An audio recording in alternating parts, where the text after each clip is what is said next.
Breaking. King Charles just defied his own Prime Minister in the most public way possible. And what happened next is sending shockwaves through Westminster. Last Tuesday morning, Prime Minister Keir Starmer sent an urgent letter to Buckingham Palace. The request? Cancel all royal appearances in London for 3 months. The reasons cited? Security concerns around Labour's reform agenda. King Charles read it. Then within 2 hours, he did the exact opposite. He scheduled 5 new London events, including an unannounced visit to meet veterans in the East End. That decision just triggered the biggest confrontation between Crown and government in modern British history. And if you want to see how this unfolds, hit subscribe, because the next 72 hours could reshape everything. Here's what's really happening. According to documents leaked to The Telegraph, the request wasn't about security at all. Internal Labour memos reveal the actual concern. Royal appearances were creating what they called problematic nationalist sentiment that undermines Labour's messaging. Translation: too many British people still support their monarchy, and that's creating a problem for Starmer's agenda. When senior Labour strategist Morgan McSweeney's email leaked, the one saying the monarchy represents everything Labour needs to dismantle, the backlash was instant. Conservative MP Jacob Rees-Mogg read portions aloud in Parliament. Even neutral observers called it politically toxic. But the real story is how British veterans are responding. James Morrison, 67, a former Royal Marine who served 22 years, spoke outside the Imperial War Museum yesterday. His voice cracked. "We didn't fight for this country so some politician could tell our king where he can and cannot go." Morrison survives on a pension that barely covers rent. Meanwhile, cabinet ministers live in taxpayer-funded apartments costing £4,000 per week. That contrast is driving even lifelong Labour voters away. Patricia Hughes, a retired nurse from Durham, said it clearly. "I've voted Labour my entire life. But this attack on our monarchy? They've lost me." A veterans group launched a petition demanding Starmer's resignation. Within 48 hours, 387,000 signatures. Former Army Colonel Richard Kemp, who commanded forces in Afghanistan, appeared on BBC Breakfast visibly emotional. "In 30 years of service, I never questioned my government's respect for the Crown. Now I don't recognise this country." His interview was shared 2.1 million times. Then King Charles did something unprecedented. At yesterday's Commonwealth Day service at Westminster Abbey, he delivered what palace insiders are calling the most pointed speech of his reign. Standing before cameras broadcasting to 50 countries, Charles spoke with controlled intensity. "Service to this nation is not a privilege granted by politicians," the king said. "It is a sacred duty that transcends temporary governments and fleeting political wins. Those who serve understand this. Those who seek only power never will." The Abbey went silent. Everyone understood who he meant. Charles didn't name Starmer. He didn't need to. He just told 50 countries his Prime Minister values power over service. Palace sources reveal Charles personally rewrote that section 6 times, removing diplomatic language and adding sharper words. Senior advisors tried to talk him out of it. He overruled them all. What happened next proves how badly Starmer miscalculated. Prince William made an unscheduled visit to a military hospital in Woolwich. Speaking to wounded veterans, he said, "My father and I will always be wherever Britain needs us most." No memo will ever change that. The entire royal family united against Downing Street. Princess Anne cancelled a private event to honour the household cavalry. Prince Edward appeared at 3 public engagements in 2 days. The palace wasn't just pushing back, it launched a coordinated response. The financial markets reacted first. The pound dropped 2.3% against the dollar within 90 minutes of Charles's speech. £8.7 billion wiped from the DC 100 by market close. Currency traders cited constitutional uncertainty. Then the political fractures began. 7 Labour backbench MPs have now publicly broken with Starmer. Veteran Labour member Graham Stringer called the attempted royal ban the stupidest political decision in modern history. Sarah Champion, Member of Parliament for Rotherham, received 847 emails from constituents demanding Starmer apologise. Only 3 supported him. International reactions came fast. Australian Prime Minister Anthony Albanese postponed his state visit to Britain, citing scheduling conflicts nobody believes. Canadian officials leaked concerns about constitutional stability affecting trade talks.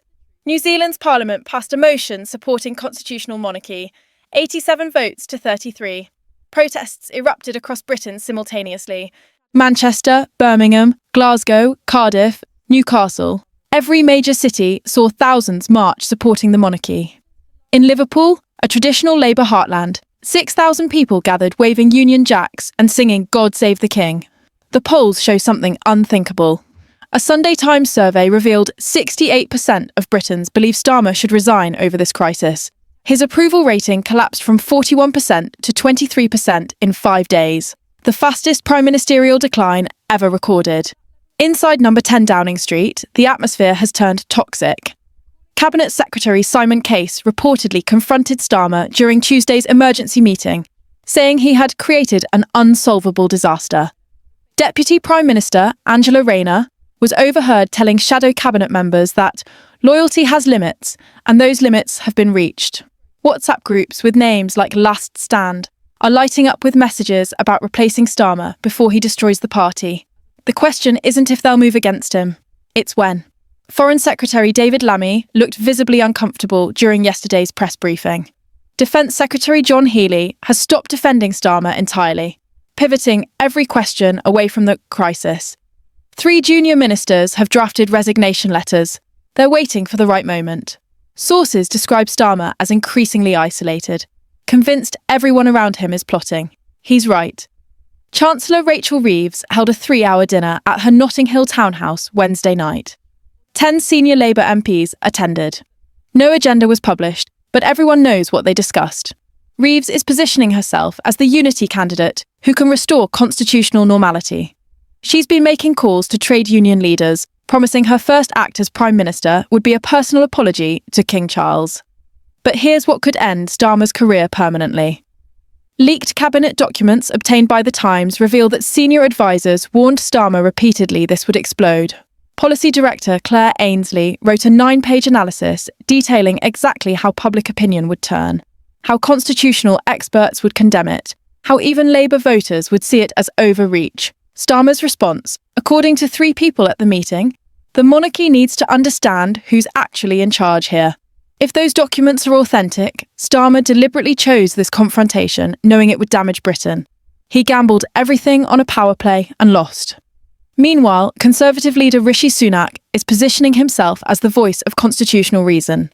During Prime Minister's questions yesterday, he didn't attack Starmer directly. He simply asked, "Does the Prime Minister regret attempting to silence our monarch in his own capital?"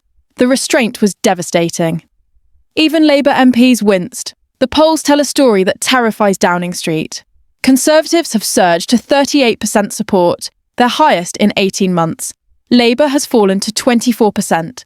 For the first time since the 2024 election, voters prefer Sunak to Starmer by 52% to 31%.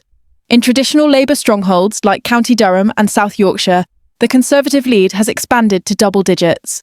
Sunak looks like Britain's adult in the room. Starmer looks like someone throwing tantrums at institutions he doesn't respect. Reform UK leader Nigel Farage is also capitalising on Labour's collapse. At a rally in Stoke-on-Trent, Thursday night, 4,000 people chanted, "God Save the King," for 5 straight minutes. Farage stood silently, hand over heart, letting the moment speak. When the crowd quieted, he said 8 words. This is what they fear most. Reform UK membership applications crashed their website twice in 24 hours. Polling shows Reform gaining ground in 43 constituencies, most of them Labour seats. Farage isn't a protest vote anymore. He's a genuine threat to both major parties. The next 72 hours are critical. Parliament reconvenes Monday morning, where Starmer faces hostile questions from his own benches and opposition attacks. King Charles has scheduled another London appearance for Wednesday. A deliberate challenge Starmer cannot stop. Labour's National Executive Committee meets Thursday to discuss leadership concerns. 3 cabinet ministers are preparing to resign simultaneously if Starmer doesn't apologise to the King publicly and unconditionally. The question is no longer whether Starmer survives. It's how bad his downfall becomes and whether he destroys the Labour Party on his way out. At the centre stands a Prime Minister who tried to silence a king and discovered that some institutions are bigger than politics. So what happens next? Does Starmer resign before he's forced out? Or does Labour's cabinet remove him themselves? Did the Prime Minister just commit the greatest political miscalculation in modern British history? Drop your prediction in the comments. We're reading every single one because your perspective matters as this crisis unfolds. And if this constitutional showdown shocked you, share this with anyone who needs to understand what's really happening in Westminster right now. The mainstream media is covering the surface, but they're missing the full scale of how close we are to a complete government collapse. Tomorrow, we'll reveal the leaked messages showing exactly who Labour's cabinet is considering as Starmer's replacement, and why that choice could determine Britain's direction for the next decade. This is history happening in real time, and you're watching it unfold.